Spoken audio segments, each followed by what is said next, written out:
Hello and welcome to Sim.bc, where it's 10 past 1. I know we're holding some form and matter of consistency. I absolutely bloody love it, and I'm joining you with a cup of green and a short announcement. Now, the short announcement will be that I have sort of made... I goofed, basically, right? I've made a slight miscalculation about how many days I had until this project were about to be finished, and as a result of that... I have too many videos that I want to put out there. I have too many genres that I want to go through. But instead of sort of scaling them off, instead of trying to pick them off, the ones that I feel is the least valuable, I will instead, because I do believe that they're all valuable and have some form of insight and perspective that they can bring to the table. So instead, we will just be doubling up today and tomorrow. And I will probably do the same sort of semi-mini announcement tomorrow as well. That we are doing 2 genres at the same day with the same 5 questions as the structures, I'd say, in the format. It's going to be all good, it's going to be all fine, it's going to be all dandy. So today we're going to talk about, firstly, sci-fi, which is probably going to be the source of discussion over the first sort of maybe 10 minutes. And that's going to be... Oh yeah, by the way, I need to add a short context. I'm so up and running today because of this reason. Which is, when we go into sci-fi, space opera, whatever you want to call it, right? There's one series that have influenced me a lot over the years as I've been growing up. And even now that I'm quote-unquote older, or that I'm quote-unquote grown up, it still influences me to this day. And that is Star Wars, yeah. Which means that I will probably try to avoid that and make a very minimalistic story in comparison to this grandiose space adventure when it comes to me creating some form of sci-fi, which will probably be set in space because it's just what I tend to gravitate towards. Now, let's begin with question numero uno, which is going to be, how would I go about designing the scope of the characters and what would be the main character to gravitate towards? Now, because Star Wars is such a big, huge, grandiose experiment surrounding one family though, but generally talking about a lot of different species out there, I would probably have it to be a very, as I said, minimalistic story surrounding one character, or one main character, maybe 2, but that's debatable. I would probably try to keep it around one character that we're going to travel throughout the galaxy, the universe that I have created, maybe to different worlds, sort of keeping that aspect of it all and going all over the bloody place. They would probably tend to gravitate towards being very adventurous and very out there, so to say, in their personality. Sort of extrovert, maybe introvert because they're just keeping to themselves, but extrovert in the way that, well, if they meet people out in the world, they wouldn't sort of shy away from them. Instead, it will actually go up and be very talkative and very, what you would say, engaging when it comes to talking with them, even though that's not the perfect example and definition of introvert and extrovert, and I bloody know that.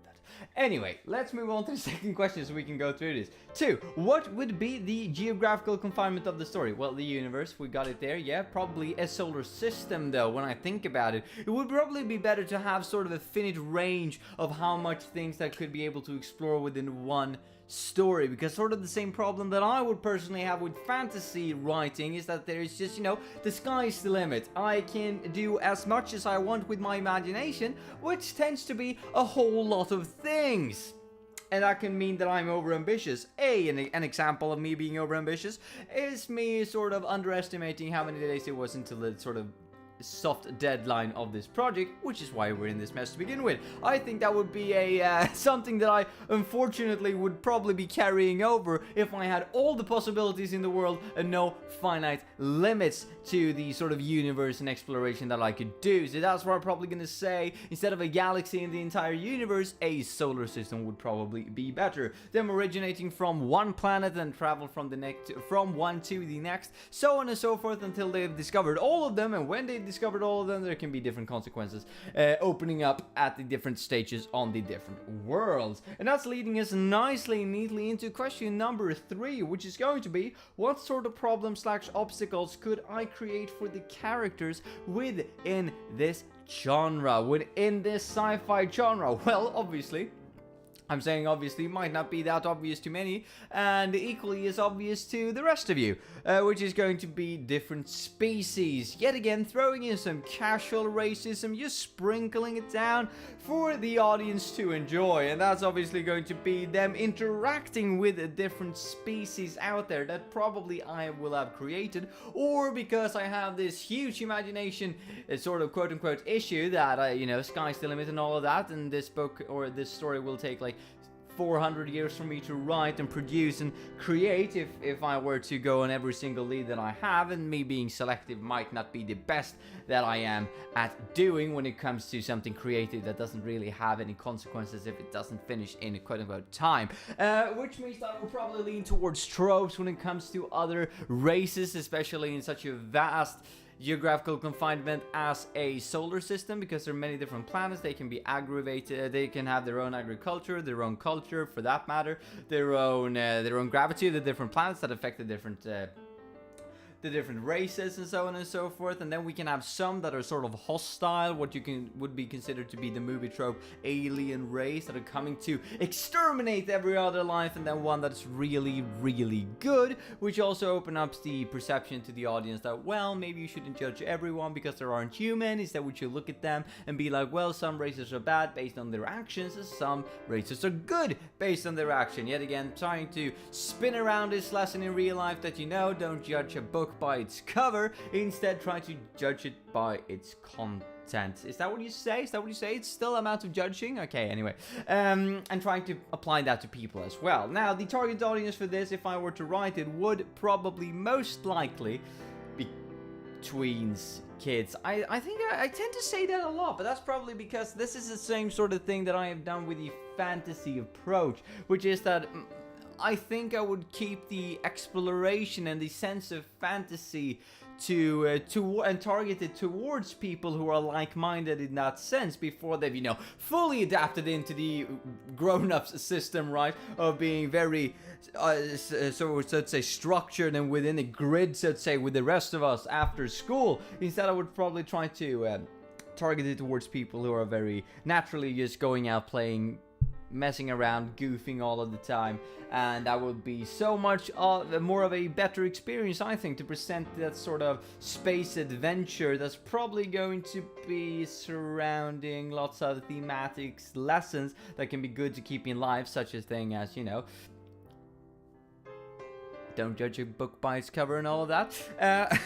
And I think that would be so much more impactful having that in an audience that might be a bit younger, because then that can help shape their future and their thought process. Me being the teacher I never studied to become, right? It's sort of the thing that sleeps inside there and my aspirations within it. Number 5, let's just move through it and let's see how much time we have after that. How much enjoyment will I get out of creating something within this thematic genre? Probably a lot.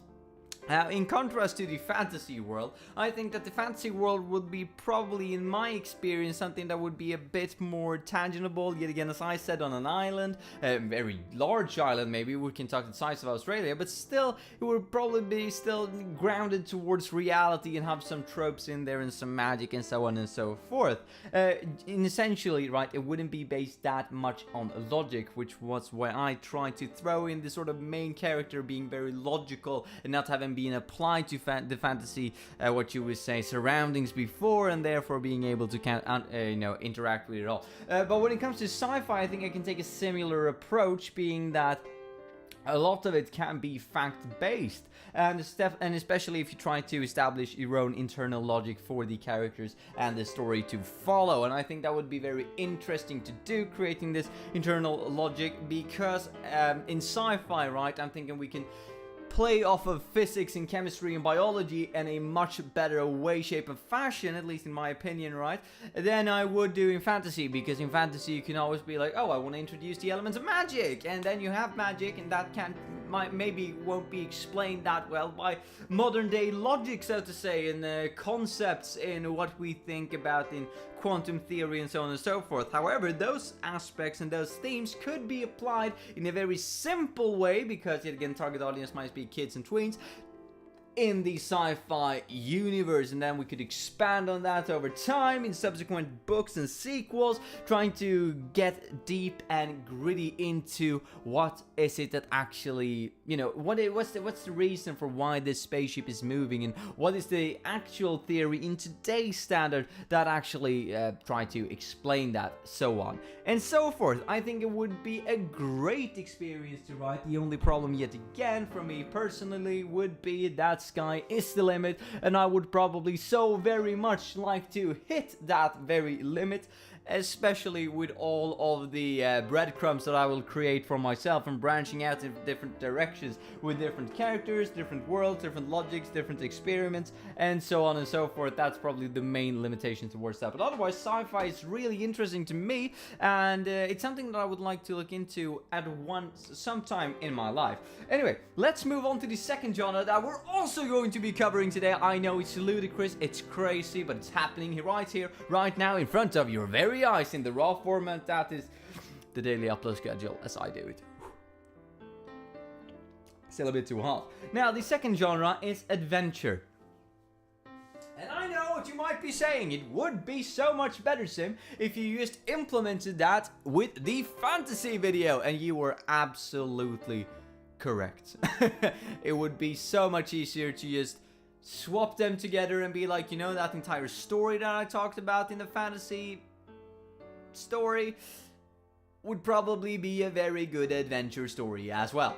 But the difference, and sort of what I'm taking, the approach I'm taking now that I don't have that opportunity anymore because I can't time travel, unfortunately, is that I'm going to pitch you the adventure as sort of a Tintin story, you know, that sort of thing. It's an action adventure, it's an adventure story where, you know, it's sort of a treasure hunt, really. That sort of adventure, going to different continents, going to different countries, going to different, what you would say, environments, and exploring and trying to see what is happening in the world, make sense of the world. It's sort of a semi-detective story, really, the way that I'm pitching it, but the adventure is going to be the character moving from point A to point B to point C to A to D to G to A again and to F and B and Z and all over the bloody place. That's going to sort of make the adventure story. However, because, you know, if you want to do that with some form of natural state, you will probably need to include a really good reason as to why this is occurring. Yet again,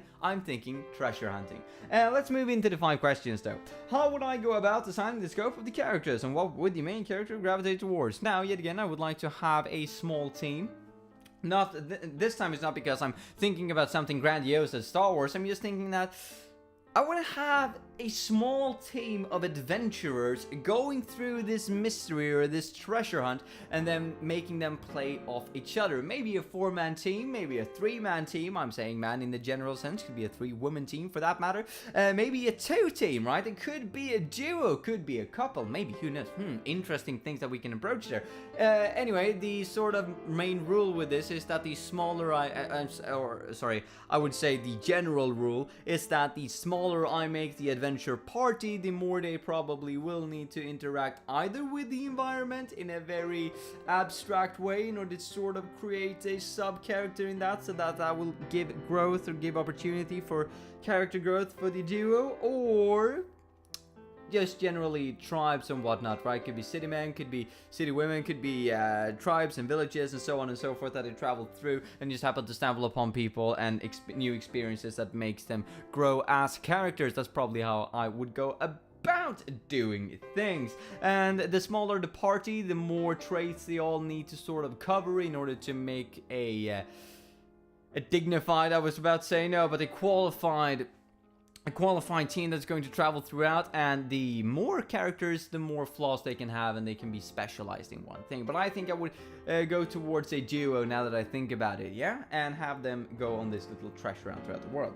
Second of all, what would be... yeah, by the way, they should be really adventurous as well. That's sort of what they need to gravitate towards. And then they can have their own individual gravitations in personality that can create a potential obstacle for them to sort of deal with that they wouldn't have necessarily dealt with in their home natural inhabitant. But when they're out in the world, when they're out in an adventure, when everything constantly changes, that's why and where those flaws kicks in. I think that's amazing. I think that's a really good storytelling point of view to have. Anyway, sorry, moving to question 2 though, for real now. What would be the geographical confinement of the story? I say the world, probably too ambitious yet again. I say a continent, probably too ambitious yet again. No, it's actually not. I think a continent is a good middle match. Now, you could argue that I can make it all in the Amazon rainforest. I can make it all in the mountains of Hijal. Maybe not Hijal, but in the mountains of Mount Everest and all of that.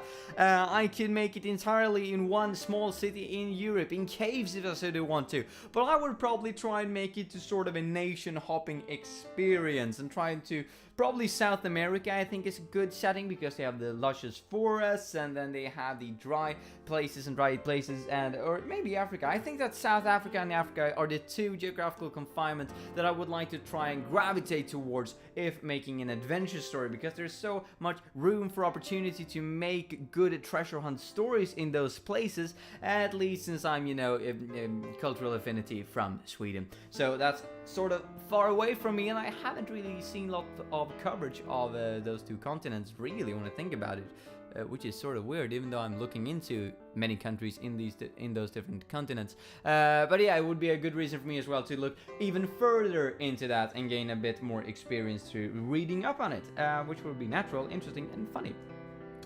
But that would be sort of the geographical confinement, a continent basically, nation hopping in the treasure hunt. Question number 3 though, what sort of problems/obstacles could I create for the characters in this genre? Well, there are multiples. It could be that they're getting scammed on a trip, it could be that it's basically every single adventure trope I could present as a problem, right? Them breaking up, go their separate ways, could be because they either fight or because they, well, are you separated by a natural phenomenon. It could be that they're including pirates, especially since I'm thinking that the confident geographical confinement is the continents of South America and Africa.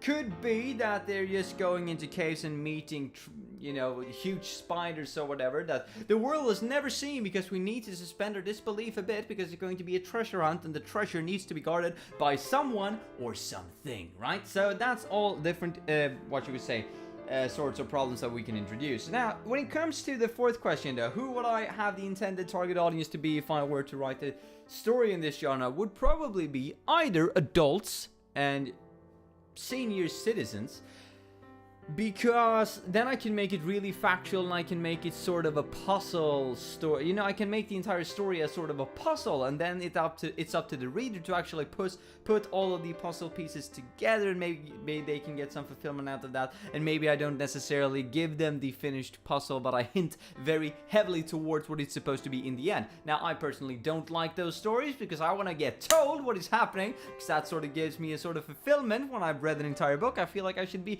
gratified with that beautiful ending. But I can, you know, I can see the other side of the coin of being presented with, you know, what do you think? This is heavily what the direction I want you to go, but you can make some small branches in and out of that, and I've left clues as to, you know, how you can solve this, which would make the entire story a treasure story in and within itself. But then you probably need sort of a sophisticated audience, I'd say, that have yet again a background with all of the school things that I can pull from, and probably have traveled to some of these continents, some of these nations, and have some, well, just general experience of life, really, that they can pull on, and they have an attention span that's probably longer than a month, that they can actually figure out and think about the book as they go through it, and identify that this is a treasure hunt not only for the characters but for the reader themselves as well.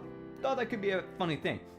Moving on to the final question. We're making it in time, ladies and gentlemen. How much enjoyment would I get out of creating something within this thematic genre? I would say it's probably equal to if I would make a detective mystery story, because it's sort of within the same vein. I'd say an adventure story, the way I present it, it's a lot about, you know, treasure hunt, following clues, be deductive, you know, in your skill to being deductive, you make use of abstract thinking and making your own patterns in order to maybe get around traps and so on and so forth. And I think that these are all traits that would probably be presented in a different environment, in a detective story for a different purpose, but it's still probably going to be generally the same thematics that we're working with it when it comes to presenting an obstacle and finding the solution and so on and so forth. I would probably say it's equal to that, and that's probably I would rate it to a probably a good 6 out of 10, really, in fulfillment, because that's also based on that I don't really know yet how much facts I will need to research, and I want to research a lot of facts and get into the nitty-gritty. So if I'm able to sort of integrate a lot of facts that I didn't know before, that I knew before in a new and exciting way, then it's a pure 10 out of 10 for me. If I'm not able to do that, it can sink as low as a 3 out of 10, and that's why I'm saying, you know, on general scale, on average, a probably 6 out of 10, something like that. Anyway, mates, we absolutely bloody made it. I hope it won't be this hectic tomorrow. Bye, because I have 5 seconds left. Have a nice one. See you.